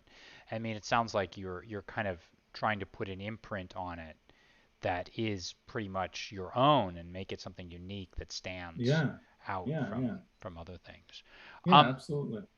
so why Kickstarter instead of just self-publishing? I mean, why not just like because if you're kickstarting, don't you feel like you're sort of taking a bit of a risk? Oh, it was a huge risk. Yeah. It was a huge risk. If you're not ready for it, don't get into it. Yeah, it was a huge risk. But why? Because I wanted it to be my job. I didn't want it to be a side occupation. And realistically, if you're self-publishing on, on Drive to RPG and you don't have the marketing firepower to bring your game to the attention of, tens of thousands of people, then you won't be working at it. You'll have a side gig, which is Right. fine for some people, and I think a lot of people are very very happy doing that. And some people also sometimes become very successful doing that, which is great. And but I really wanted to work at it. I mean, this I wanted to wake up in the morning and Right. do this. So for me, I realized I had to raise a lot of money to give us the initial boost. So you were helping out. So I mentioned earlier that the way that we bumped into each other was virtually on the Boston RPG page because Yeah, a mutual friend of ours, Christopher Gunning, who just kickstarted his and did really well, and I actually that's talked to a awesome. few weeks ago. Yeah, it's really great. I'm really happy for him. Um, Yeah, the hammer and the stake. It's like, yes, check it out. um, yeah, check it out. Check it What? out. Maybe you guys don't know this. So Amit was basically mentoring and helping Christopher out with planning and the process and all of that. Did somebody help you with what you were Yeah. doing? Who helped you? How did you get through this? So, I mean, I knew I was a little more, savvy, I guess, after working in, as a manager of some capacity. I knew that this was a big risk, and I went to find mentors. I mean, I talked to a person that was at the time pretty much the biggest Kickstarter in Israel, or Kickstarterer. So I went and met him, and we had a couple of long chats, and he gave me some Excel sheets and some homework. So yeah, and then there was Sarah Shai, who now wrote for one of our books, a great Mm-hmm. creator. He's a London-based um, creator of tabletop games, board games. So he had a lot of experience, and him and his wife helped us out with the actual running of the Kickstarter and kind Mm-hmm. of coached me into it because Mm-hmm. I didn't know what I was doing. So yeah, I definitely had help. I don't think I would be able to be here if I hadn't had help. And you mentioned that you had put a lot into at least of effort and I assume time and money into the like a website in order to promote. How did you promote it? Because I often wonder like what how do you go out there and promote like I know from my own experience and to be honest, I don't really care. I'm not in this business, well, if I can say I'm in the business. I don't run this Of show course you are. to become rich and Yeah, famous. I just run it yeah. for fun, right? And I know it's the idea of like spreading the word and letting people know about this stuff is kind of tough. It seems kind of easy when you think about it before you actually do it. And you're like, oh, I'll just put an ad up in all these different Facebook groups. I'll go out and I'll put it on Reddit. I'll Yeah. create a website and everybody will go to it and they'll see the wonderful quality of what I've created and it will be fine. How do Yeah. you? I like. Why are you laughing? That That's what sounds it's really pretty like. accurate. What? Sounds pretty accurate, like as what I thought when I started all Right. this. That was before Amit. As But before. what did you do to because your Kickstarter, your initial Kickstarter went over $100,000? Yeah, that was it. That was a surprise. That That's was great. stunning. Like, how do you Yeah. think you did that? What sort of moves did you make? I think the biggest thing was creating, well, see, that's something that a mentor told me. You create a site, he told me, you create a site where you can collect their email and in return send them an email with the demo game. So you don't get the demo game for free. You collect their email because later you'll email them that the Kickstarter is starting, and at least a portion of these people will come, and especially if they like your game, will come and invest in that Kickstarter. That was the biggest thing, I think. That was the biggest thing. So the idea is to trade their email for the free game, the Yeah. free alpha Yeah, like a version of demo the game game. or an alpha or a beta. Right, right. So that was that, and that was a success. And then we went and just like shared that link everywhere, and it's free, right? You're not really charging anyone anything, and so that was a good move at the time. Today it's completely different. Today you need to have a certain budget, you need to have a good product, then you start advertising, you send people to the Kickstarter page, they say notify me.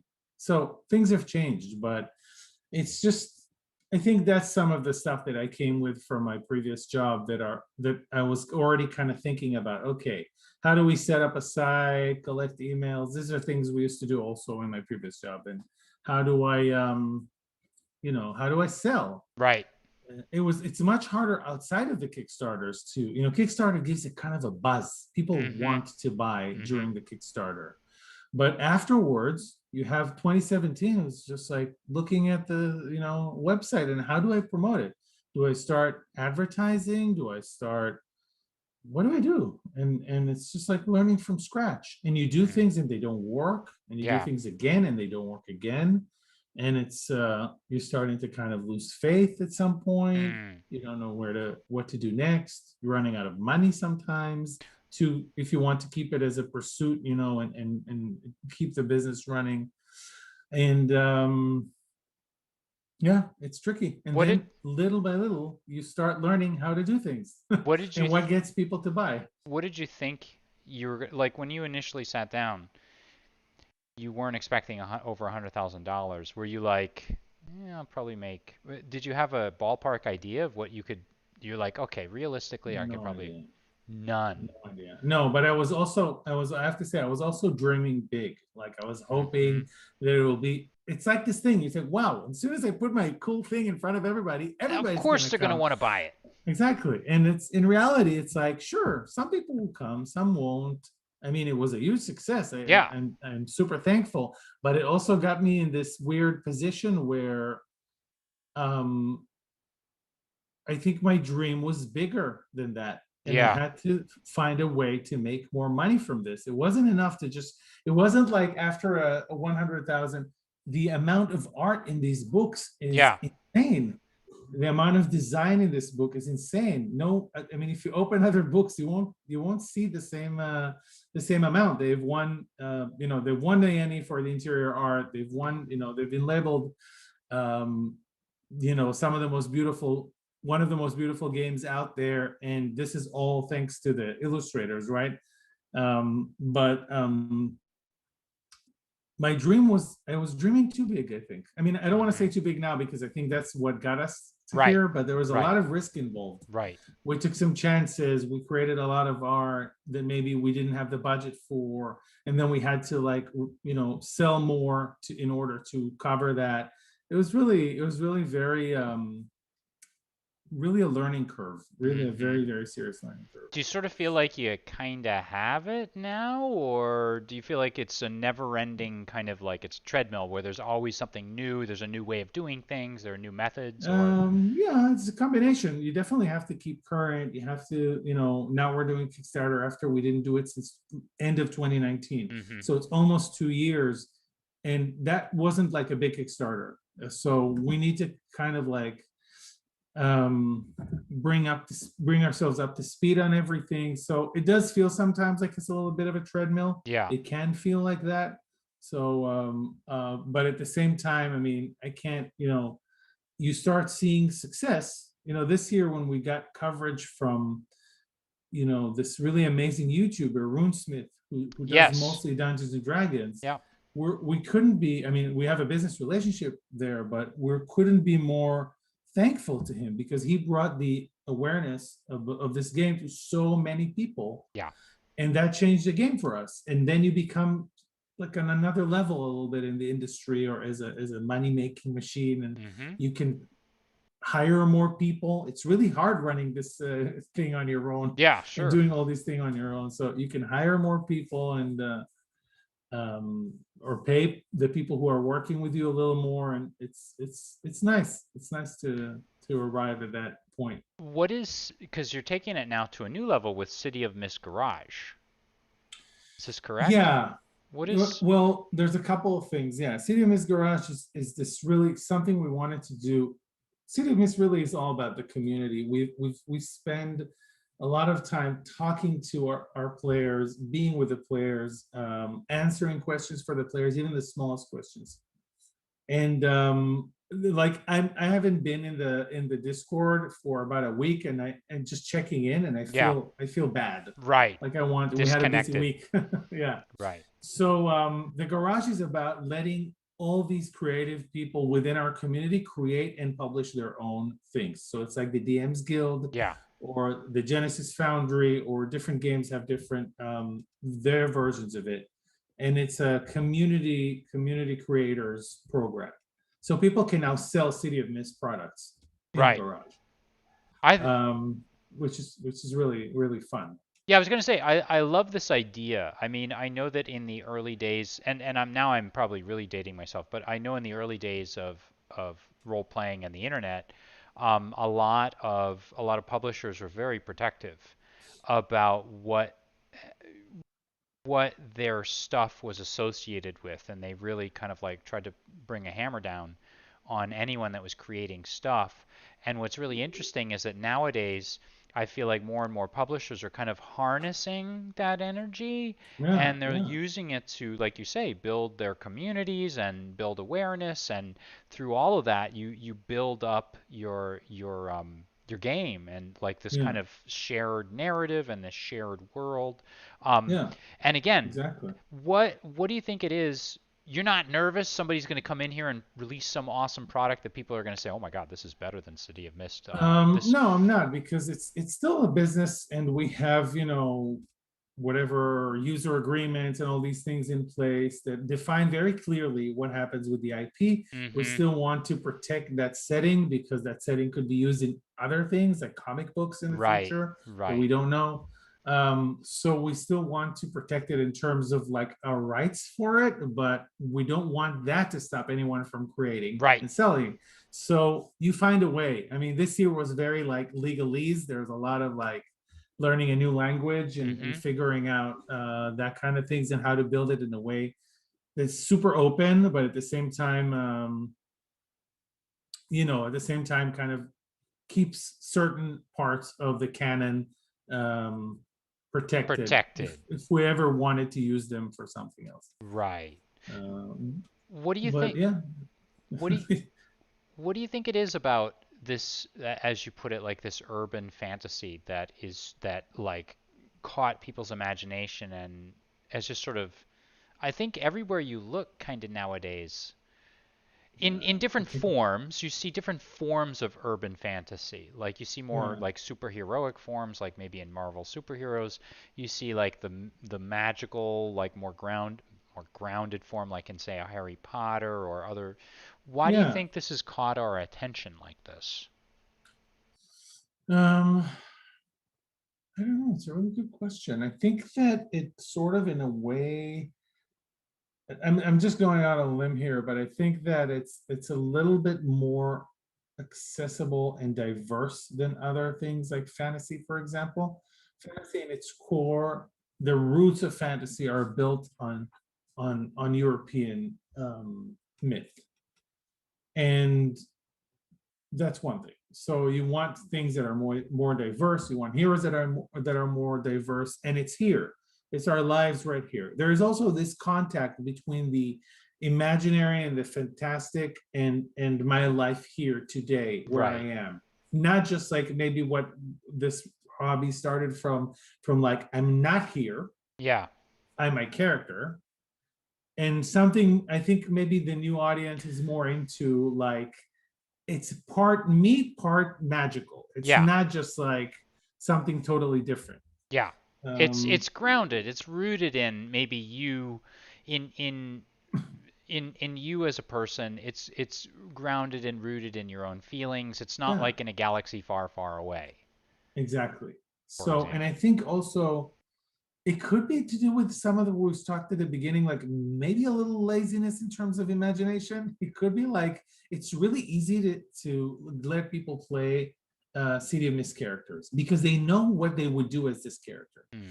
But when you put them as a whatever half elf wizard in an elven city, da, da, da, da, they're like, wait, what am I doing? What is the Right. setting? I don't know Right. anything about the setting, Right. but I know everything that I need to know about living in a city. Yeah. Well, I And I think can, yeah, it's interesting that you mentioned this because I had a similar experience with a stream that I ran of actual plays, and my actual plays were set in 1918 Boston, and so I was kind of like it was weird as a game master to run something that had to be grounded and yet had elements of fantasy in it, and at the same time though. In a weird way, when I first started, I felt like I didn't really know what I was doing. But as I went and I sort of it felt more challenging in a way than running a fantasy world because in a fantasy world I can just explain something away.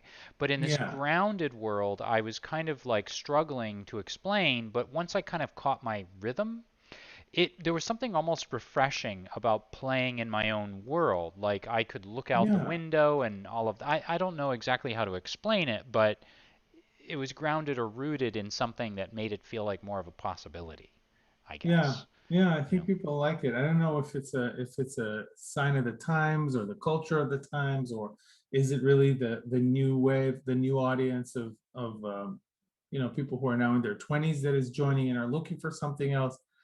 It's hard to tell, but it's definitely that's the trend right now. That's it's very very much on trend. Do you think what sort of impact do you think maybe your games or games in general have on people? Like how do they change people? Do they change people or I don't know. I mean, I really think that I hope so. I hope that some people get something out of it that I know they are. I mean, they write sometimes, so it's great to get those emails sometimes, and so I don't have to speculate. I know that some people do get out of it something, and for me, this is the important thing. I'm very, you know, I'm very organic in my thinking. I don't think that Mhm. everyone can get everything. I think it's more like a tissue, and you kind of send something out there, and Mhm. some people get it, some people don't. Some nodes light up, some don't. Um, and I hope that they can get this. There is something that's really important to me in a way in many games and in the game design is I kind of started calling it trance identity. Mhm. Um, it's that we are not just our identities. Mm. We're something beyond that, right? Consciousness, whatever you want to call it, soul, whatever. Everybody has their own interpretation, and we really hang on to those identities and we let those identities define us, and they do define us. Mm. They define this vessel that we're running around in. But so if it defines us, it's great, but sometimes they can also like constrict us in a way. And I think that I kind of want to let people think about a little bit, just question a little bit more, that who am I kind of question. If that happens, that's cool. I think And yeah, well, I was just going to say I think that sort of like with what the combination of things that you've set up and from what you've sort of described here and what you enable through the particular like through like giving the players agency and more freedom and opportunity and the idea of the emotional side like evoking emotions, all of yeah, that I think it helps people come up with their own changes in their own lives or in their own circles of friends or realizations or yeah, things that some dawn on people them. do. I hope so. Thank you for saying that. I really hope that it does do something. I mean, I think that it's really it's transformation, right? That's the name of the game, really. And it's not very, I don't think maybe role-playing games are the best thing to create transformation, like as a game designer trying to influence. But then again, I mean, role-playing games, if anything was trans identity and more Mm, like promoting um transformation, it's role-playing games, right. right? So you can be in other people's identities, you can be in other people's shoes, you can imagine, you can conceptualize, there's so much you can do in this hobby, and it's very transformative in ways. And then it can just be a fun afternoon, which is also great. Yeah, So it can serve many purposes. So yeah, so City of Mist has been kind of a 4 or 5 year journey now, if you don't yeah. count all of the stuff that happened before when you're sort of developing it and the spark started when you were younger. Um, what's the new what's the new project? What's the new project all about? Tell us about that, and tell us like how maybe you've taken things from what you learned with City of Mist and how you're going to go in a new direction and how you're going to do something. What's the Yeah. new product? So there's really two, other than continuing City of Mist and developing more content for City of Mist, which we're doing, and definitely going to go forward with that. Maybe even do a comic book soon, hopefully. It's still on paper. It's in the plans, but we don't have a date or anything. So there are two, kind of like the short term and the long term Mm-hmm. more project. The short Mm-hmm. term project is called Queers. It's this LGBTQ themed Power Rangers Super Sentai game. This time it's based on a universe created by someone else. Oh, I didn't Um, know that. yeah, it's based on a manga by an artist, a friend of mine, someone I know, and Isago Fukuda, and he created this beautiful manga, beautiful comic book about basically Power Rangers that fight ignorance. And Mm-hmm. when I say fight ignorance, they don't fight ignorant people. They fight a kind of a glass crystal like alien material called ignorance that Mm-hmm. is seeping into people and kind of blocks them away from being open to differences in others. So it's super metaphorical, it's beautiful, it's Mm-hmm. fantastic, and it's also like action and comic book, so I just love that. So is this going to be a role-playing game? Is it going to be Yes. can you I know maybe you can't tell us too many details. Can you tell us a little bit about how it's going to work, how it's going to function? Yeah, so it's gonna run on City of Mist, basically. We've kind of finished making the adjustments. It's the same system, but really our character will have these two, again, these two aspects. One aspect is called a rainbow empathy, which is the power that gives these Power Rangers their colors and their Mm-hmm. moves. Mm-hmm. And that's more the superpowers. And then there is what we call realness, which is like Right. your everyday life. Mm-hmm. And you have to kind of navigate again between the realness and the rainbow empathy. That part they're similar to City of Mist, but it's also a part of the manga. That's why I read it and I was like, I'm gonna make this game. Right.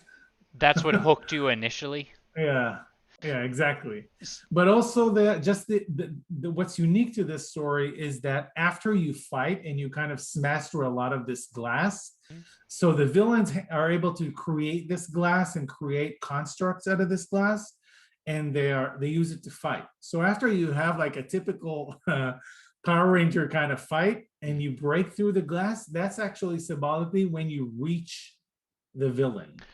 Ah. And then you kind of go into their inner space Okay. and you try to reach out to them and try to make them, you know, open up to different types of people and things like that.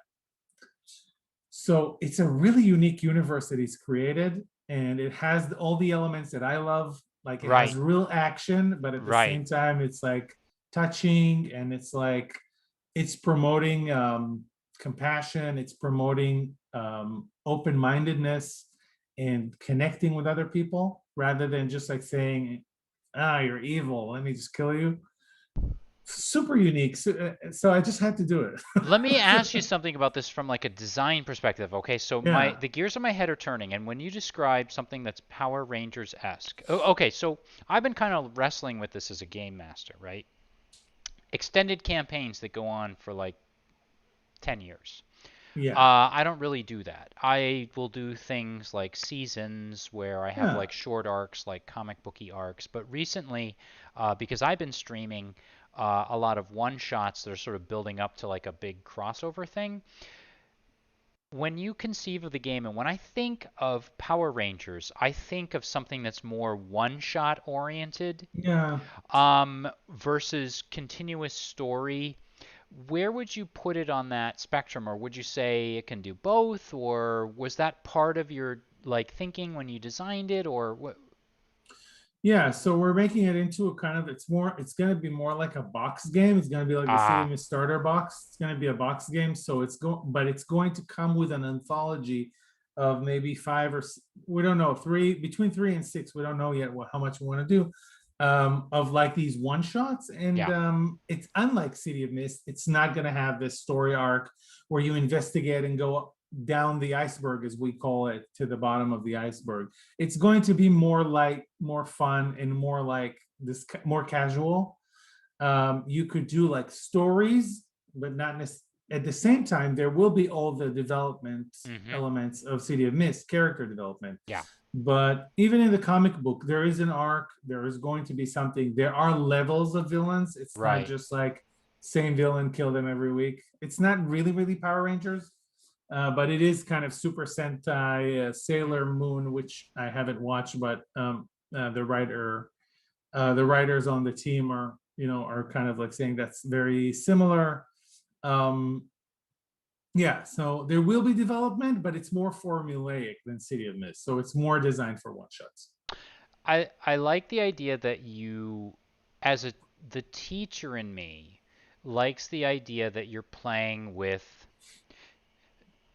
you're taking like a part of life and you're turning, say prejudice, or you're turning like closed-mindedness, or you're taking something like that and you're turning it into like sort of I guess a mechanic in a way, Yeah. but it Oh yeah, sort of yeah. starts that way. Like as a teacher, when I'm dealing with say a second, third, or fourth grader versus when I'm talking to someone in college, there's a difference in how I address and how I start, like, and get the conversation kind of flowing and moving.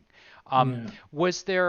what was your like thought as far as approaching the design of the game in relationship to messages that you want to send versus allowing players to come up with their own messages versus how was there any kind of like thought behind that part of it or? Yeah, yeah. It's first of all, it's a very, very tricky subject because we never wanted to let anyone feel like their ideas are labeled as ignorant or anything like that. That's not the idea of the Yeah. game. So we wanted to.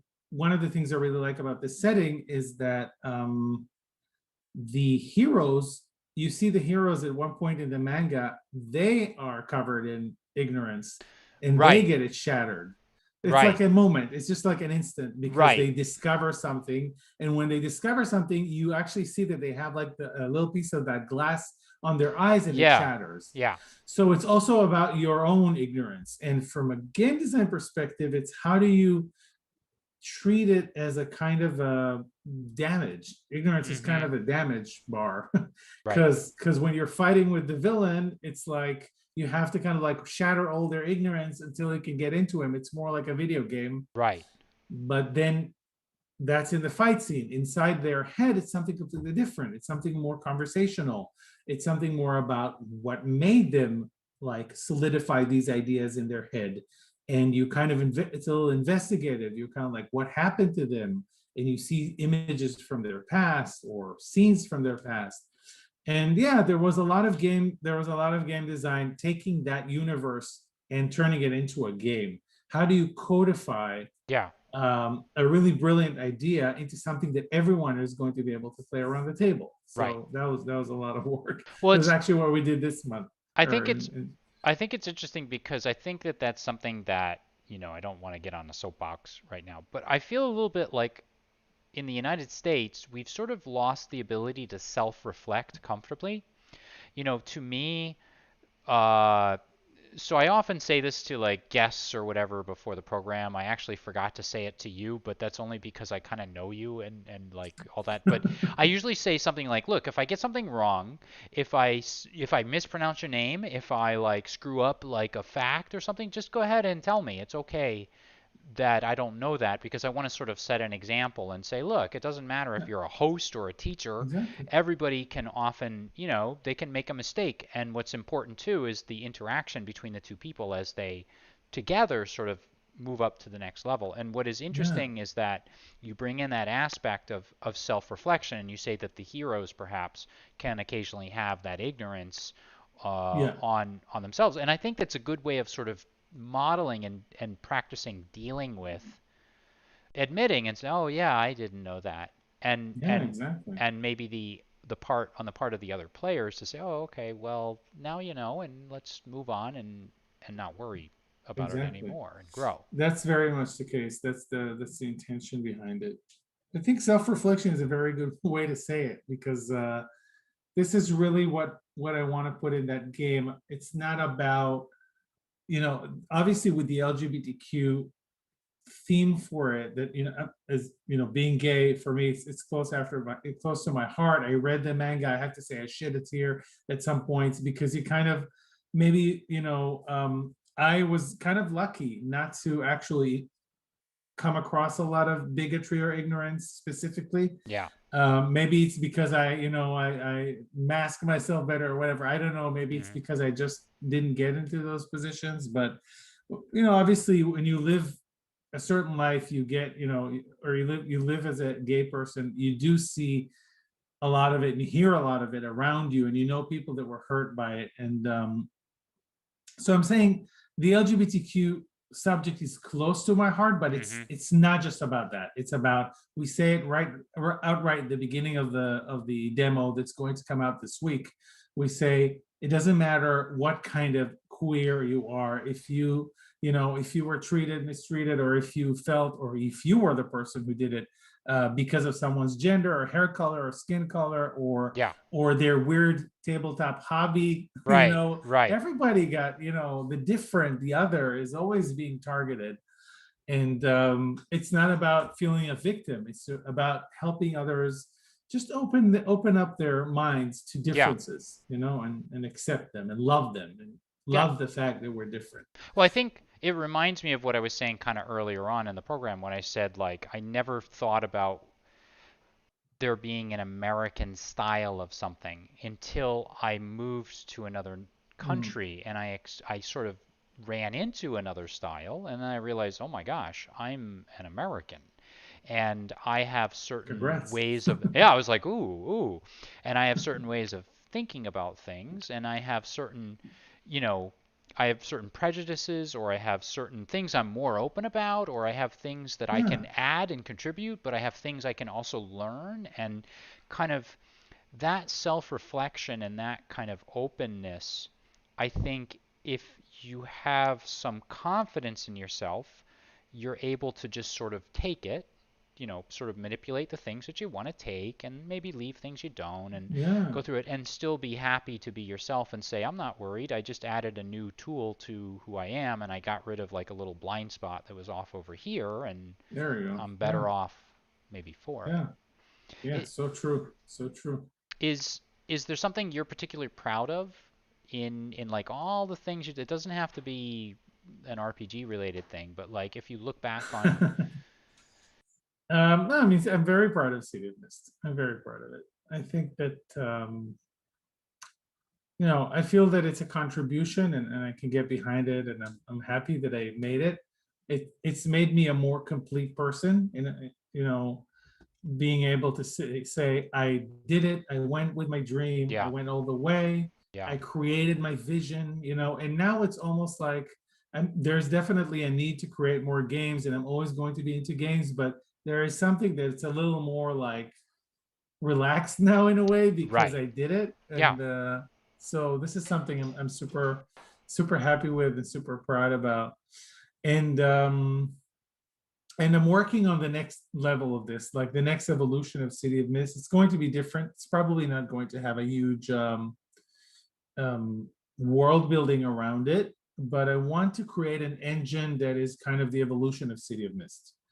I am working on an engine. I have some iterations of it, and I mean the community in City of Mist have been waiting for this for a while because Hmm. we keep promising them the universal game, which is coming, but it really I'm waiting for it to be super streamlined. Like You're talking about like a generic universal, something I can just like Cipher System or GURPS yes, or Genesis or a few yeah, other. exactly.